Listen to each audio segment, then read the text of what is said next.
The opinions expressed on this program represent the viewpoints of individual authors or contributors and do not necessarily reflect those of Troy University.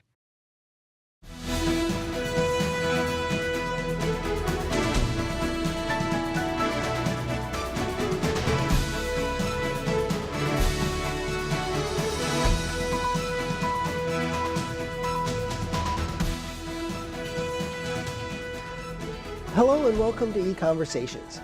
I'm your host, Dr. Dan Sutter of the Johnson Center for Political Economy at Troy University. Death is an inevitable part of life, and funerals are big business in the United States. Many aspects of this industry are regulated by the government, and thus naturally the question arises whether these regulations are serving the public interest or not. The regulation of the funeral industry provides a number of good illustrations of economic questions related to regulation generally. Joining me on EconVersations today to talk about how this industry is regulated and the research that he conducted on this topic is Mr. Noah Trudeau, who is currently completing his master's in economics here at Troy University. Welcome to the show, Noah. Thank you. So before we get into this question about the death industry or the funeral industry, why don't you tell us a little about yourself? Okay, well, as you said, my name is Noah Trudeau, and I am studying my master's here at Troy. I will be graduating in May with one of the first groups to get their master's degree. I have a lot of interest in economics. Specifically, I enjoy Austrian economics, public choice, political economy, things that usually involve government regulation. That's hence why I'm doing my research on this specific occupational licensing. I've really enjoyed my time, and I love economics. I'm hoping to go to a PhD this fall, but we'll see how my applications turn out, hopefully within the next couple of weeks. Where are you from? I'm originally from Massachusetts. I moved to Alabama just around the time I started grade school. My mother is from Alabama, my father was from Massachusetts, and they didn't love the snow as much as I did, so we decided to move south when I started grade school. That way we wouldn't have to deal with bad weather. Well, we've been very excited to have you in our program. You will be one of our first graduates from the master's program, and we're very excited about this program and about helping students like you in the program. So, okay, so let's get into this topic of the funeral industry, which turns out that you've been doing research on, and I did some research on a few years ago as well. We might think that the funeral industry, although it's an inevitable part of life, is something people don't necessarily want to talk about, but this is a fairly big industry, isn't it? Yes, actually. According to the economic census, the most recent economic census in 2012, the funeral industry is actually a $16.3 billion industry, and they employ about 141,000 people across the United States. So it's $16 billion a year, right? Yeah. And so then, I mean, when it comes to the time for people to have a funeral, I mean, how much does a typical funeral cost these days? Well, on average, for a traditional funeral, which you would expect with a service, a graveside service, a casket, you're expecting somewhere between $5,500 and $7,500, but it depends on what state you're in. And so, if you're ready to talk about $6,000 or $7,000, if regulation is either helping maintaining a price that's too high, or is helping to keep the price of funerals down, it's affecting us pretty significantly. It could easily be like a $1,000 cost or benefit. Yes, or even more. Yeah. So it's worthwhile to think about and study some of these regulations, right? Yeah, that's exactly what the research is about. So, if you're a funeral director, it seems like you'd have a pretty hard job to do on a daily basis, because you're basically dealing with families at one of the worst times in their lives. So you're dealing with the death of a close family member, as parents or spouses or children pass away, is a terrible point in time in their lives. There's a lot of things that go into a funeral as well, and it is an expense, and so you have a really tough job to, it would seem, to deal with people in this distraught case day after day, and to help them through this process, right? Yes, and that doesn't even take into account that a lot of people pre-plan their funerals as well. So you're not only handling the business of grieving consumers, you're also handling the business of people who are planning their own after-death experience in a way. And so it would seem like this would be a tough job to have and be able to deal with all your customers, the grieving customers, with dignity and respect, and at the same time help guide them through this process, especially if they haven't pre-planned this, what they were planning to do, right? Yes. And so it would seem like the kind of thing that you need to have a good amount of training to be able to deal with people in the right fashion here, right? Yeah. And so this leads into a first form of regulation, which is related to professionalism. So if we think about if we use these terms professional and professionalism, what do they really sort of mean with regard, especially with regard to a field like funeral directors? Well, with the professionalism, we're looking for someone who knows exactly what they're talking about. If you think of like a professional baseball player, you would think that that person is the best baseball player. So if you consider professionalism in the term of a funeral director, you would expect them to know everything about a funeral, how to plan it, how to handle the grieving consumers, and how to best do that job in the best way possible, the cheapest way possible, etc. So to not only be knowledgeable about it, but to have the training and to be able to care, to be able to demonstrate they can care, that they know how not to offend people. I guess you could say sort of like how doctors should have a good bedside manner, right? Exactly. And for this reason, then, this leads into what we call occupational licensing, right? So it ends up being very closely related to this idea of professionalism, because if I was a funeral director, and I made sure I was well trained as well, but you were another funeral director and you weren't so well trained, I mean, that could end up affecting me, right? Because if somebody had a bad experience with you, that could end up coming back on me in some way, right? Yeah, so in an instance, if you were a well-trained funeral director and I was just, Joe from the street who just decided to open a funeral home, and someone came to me and I gave them absolutely poor service, and you, on the other hand, give wonderful service, you wouldn't want my bad business to get around town that all people are just like me, or all funeral directors have business behaviors just like me. You'd want them to come around to you actually and have them realize that you are the superior, the professional in this case. But the whole idea that people would form these generalizations, that we make in generalizations, is like from one bad experience with one funeral home, you might say, oh, all those funeral directors, they're so bad or whatever, right? And that's the kind of thing that does create some kind of an interest amongst funeral home directors as a whole in the professionalism of all of their colleagues. Exactly. And so this is, when we have cases like this is something that leads to occupational licensing, right? Yes. So if you can, explain for us a little bit what's involved with occupational licensing and how does this make sort of like professionalism, or try to make professionalism, quote, the law? All right, so the idea is with occupational licensing, if you force, quote unquote, force people, require people to become licensed in a thing, it's making them a professional through their education. So normally with an occupational licensing scheme, there are requirements for their education. So with your average doctor, you have to become a medical doctor. You have to be trained in biology and anatomy. You want your heart surgeon to actually know how your heart works. There are also things like apprenticeships that are required. So that way these people are actually going out and helping perform the business. So they're practicing their bedside manner like doctors would. There are also a few things that are involved with just like the basic running of a business. Like some funeral directors, occupational licensing requires that they have to take at least 2 accounting courses or things along those lines. So basically by having this occupational licensing, you're ensuring that every person that becomes a licensed person, like a licensed funeral director, has this educational background, has this experience background, and is occasionally required to continue their education, and it's ensuring that that person is what we would consider a professional.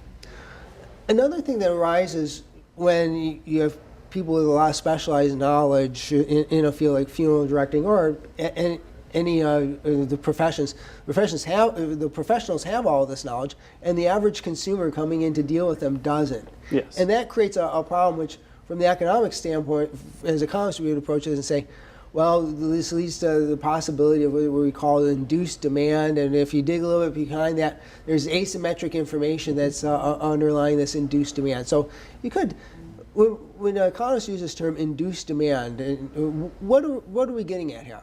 Okay, so induced demand, I occasionally use a metaphor of your waiter at a 5-star restaurant is always upselling you the more expensive wine, or he's wanting you to buy the chocolate cake with your dessert. He's kind of it's not exactly pushing it on you, but because he knows my favorite wine is the Bordeaux 1960, and that's just happens to be the $500 bottle compared to the $250 bottle. So with these professionals, they have more knowledge on the subject, and you kind of trust them to know what is correct. So in the case of a funeral director, if you trust them to have the more information, to know what is the better package or the better funeral package, that's the best description, as you would expect them to recommend the best one. But because of this asymmetric information, where they have more information, they're more knowledgeable about the subject than you, they're also capable of pushing the more expensive thing, the Bordeaux over the Merlot type of thing. Or they can make some false claims like, oh, well, you need to have a casket of at least a certain kind of quality to be able to bury somebody in, because that's what the law is, or it's very important to protect the remains or something. And so they can make some false statements that the consumer wouldn't know that they're making, right? Yes, absolutely.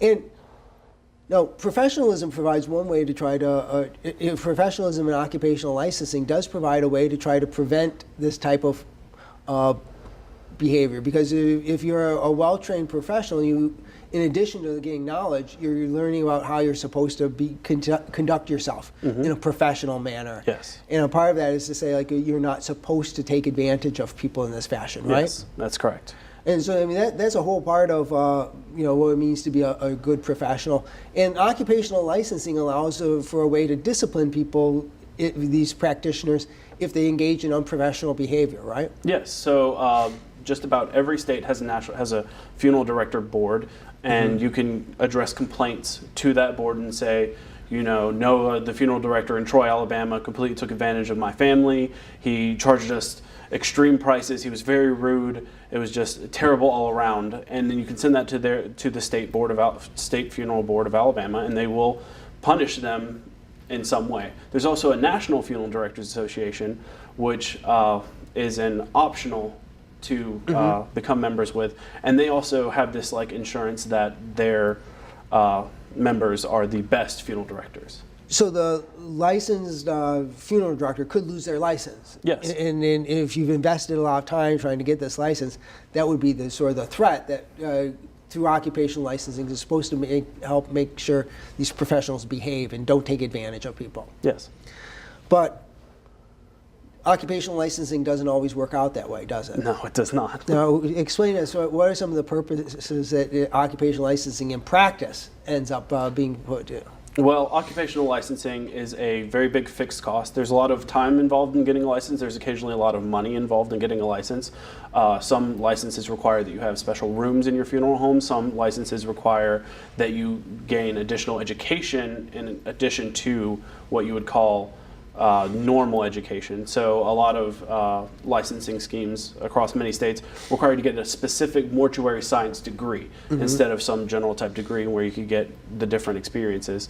There are also a few other licenses like casket sales restrictions, as you can see here, that requires that anyone who wishes to sell caskets has to be a licensed funeral director. Cemetery goods prohibition means that cemeteries in some states are allowed to sell things like flowers or urns or decorative things that you can put in the cemetery to pay your respects. Some states restrict that cemetery goods sales to specifically funeral directors. Embalming room requirement, as I said, some licensings require that funeral directors in their funeral home have the embalming room on the premises.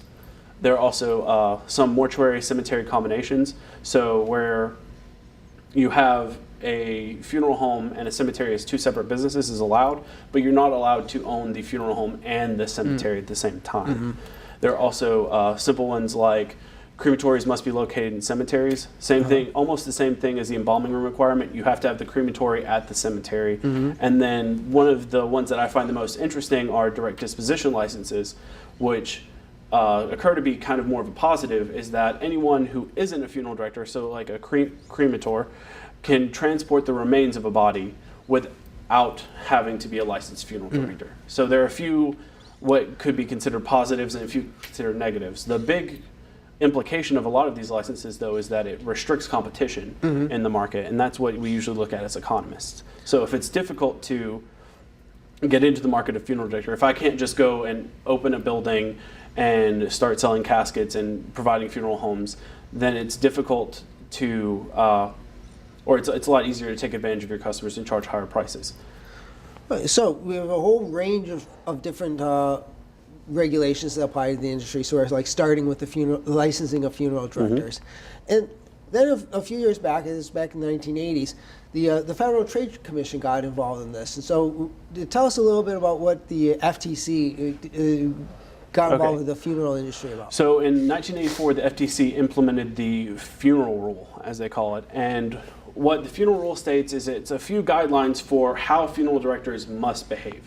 It's a few things like funeral directors can't force their customers to purchase anything. It has to be a choice. You can offer a lot of services, but you can't say anything like, oh, you must get a metal casket if you're going to have a funeral ceremony, or things like you have to purchase a casket from us specifically or we won't do your funeral. So the FTC took a few somewhat anecdotal stories about funeral directors taking advantage of their customers, and then used those stories to kind of like prevent things from being done in a bad way. And so they were sort of, it seems, as I recall, they were reacting to the fact that they didn't seem that the state regulation through the licensing of funeral directors and other regulations in the position at the time were doing a good enough job. Yes. Protecting the customers. Yes. You know, the alternative to all this regulation could be to rely more on what economists refer to as reputation. Yes. So you could tell us a little bit, because this relates to the FTC's regulation here. Tell us a little bit, how does a reputation work? So reputation with your normal business, so if you have a gas station or a convenience store or any sort of business, even if you're a barber, if you provide bad business to your customers are going to tell each other, or people are going to find out somehow or another. So if you go and get your hair cut and they do a terrible job and they charge you way too much money, the first thing you're going to do is you're going to go home and you're going to be upset, and then the next time someone asks you, hey, where can I get a haircut, you're not going to say, oh, go over here, they did a great job. You're actually probably going to say, whatever you do, don't go there. They did a terrible job. Don't give them your business. You might even post on Facebook if you're mad enough. So your reputation, in this case, can be very beneficial in what are considered like small social settings. Now, one of the things the FTC was concerned about is whether reputation could work very well in this market, given this particular notion of the fact that in the funeral industry, you're dealing with what the FTC referred to as grieving customers. And so tell us why this might be a challenge to the operation of reputation. Yes, so with funerals, hopefully an individual won't have to plan more than 3 or 4 funerals in their lifetime. That'd be incredibly sad. So the FTC was worried that because most people only plan 1 or 2 funerals in their entire life, that the reputation element in normal business, where you go to your convenience store at least once a week or something, wouldn't be as applicable. And if somebody was grieving at the time in the immediate aftermath of an unexpected and tragic passing of a loved one, they wouldn't be in a mood to shop around. And even to try to use reputation and ask around to try and figure out which is the best funeral home in town. Exactly. You wouldn't want your consumer to just be misperceiving the market in some sort of way in that case. Well, one of the things the FTC's funeral did allow was this the retailing of caskets, right? Because you said that they made it explicitly clear that funeral homes couldn't require people to purchase a casket as a condition of, and they also said, that funeral homes have to accept caskets coming in from third-party vendors. And this helped create a market for caskets, right? Yeah, so one of the big things now is that you can actually purchase a casket online. And even from stores such as Walmart and Costco sell caskets now. Walmart only offers them online, and I do believe you can actually go to the physical Costco location and purchase a casket. The FTC Funeral Rule, by allowing people to supply their own casket, opened up this entire secondary market. So you can usually just Google simply buy caskets online, and you'll have results of hundreds of websites that offer multiple caskets, multiple different prices, multiple different designs, colors, etc. Even simple ones as you have here for Alabama and Auburn. Yeah. So, and this is very important relative to a standard funeral home that might only carry a very limited number of caskets in stock, right? Yeah, so at a normal funeral home, they probably wouldn't carry more than a dozen or so different caskets. One, it's hard to keep them on the physical location because they're quite bulky, and it's kind of expensive to keep a broad list when inventory. most people don't. You know, it's something very simple. Do you want a metal casket? Do you want a wooden casket? And then they'll have usually three options. So it's like the lower middle class, expensive. And then they'll do the same thing for wooden caskets. And sometimes they'll have like an economy option where it's like a poor family that might not be able to afford something expensive. And then they might have something that's a little like extremely expensive by normal people's tastes.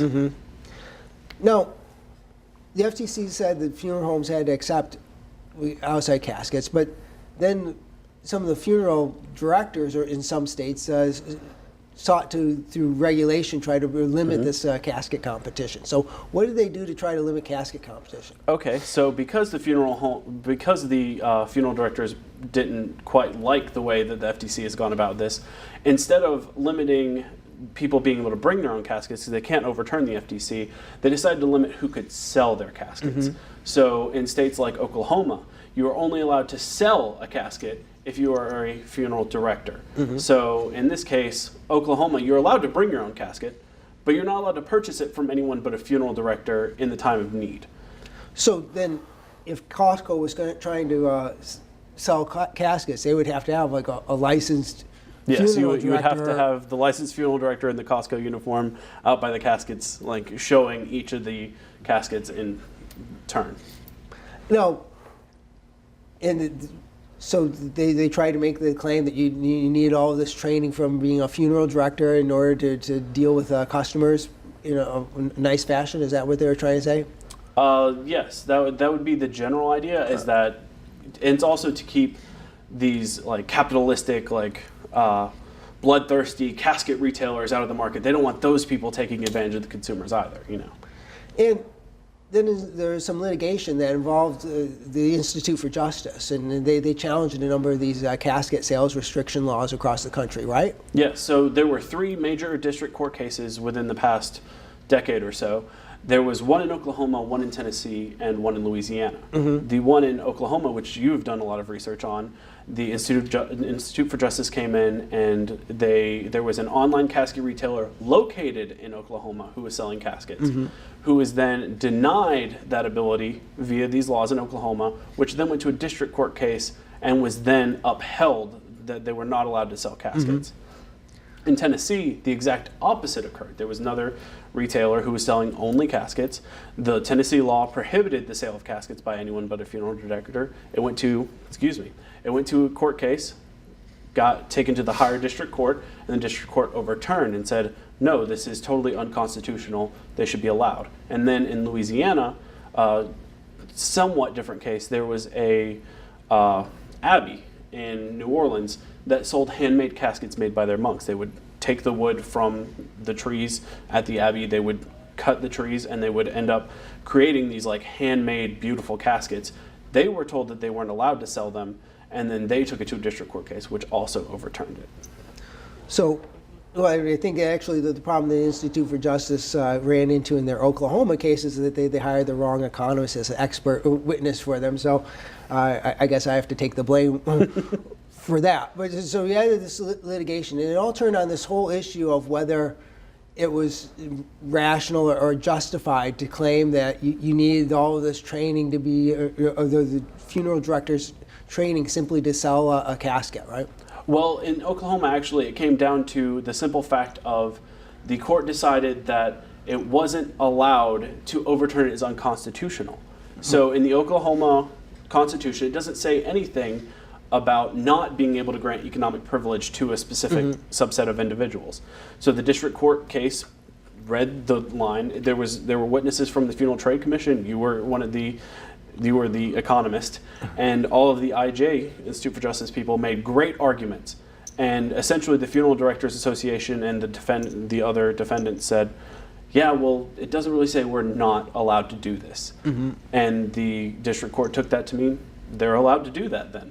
So they ended up overturning it basically on a stipulation type thing.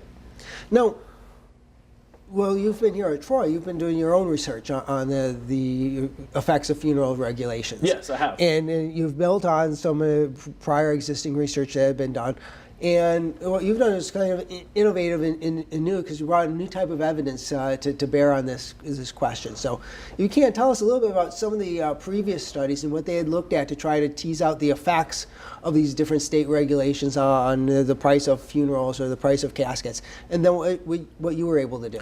Okay, so recently with these studies over these court cases and over the funeral industry in general, a lot of economists take things from the economic census where they get data on receipts and revenue of specific counties in each state in the United States, and they use that as data to analyze how much money the funeral industry is making.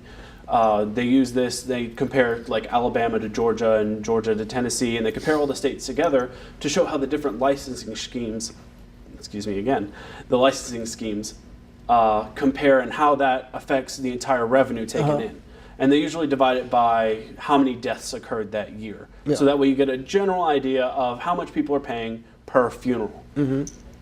What I've done to make a little bit of a different impact is I've taken web scraping programming technology, and I've gone through a privately owned website, parting.com, where they have, it's kind of like a reputational type website for funeral homes. So they survey funeral homes across the United States, and they get their prices for the basic services fee, the prices for having a ceremony, the prices for having a graveside service, the prices for a few other things like preparation of the body, things that like piece by piece add up to an entire funeral. They've also collected data from individual funeral homes, which is something that all the other economists but me have not seen.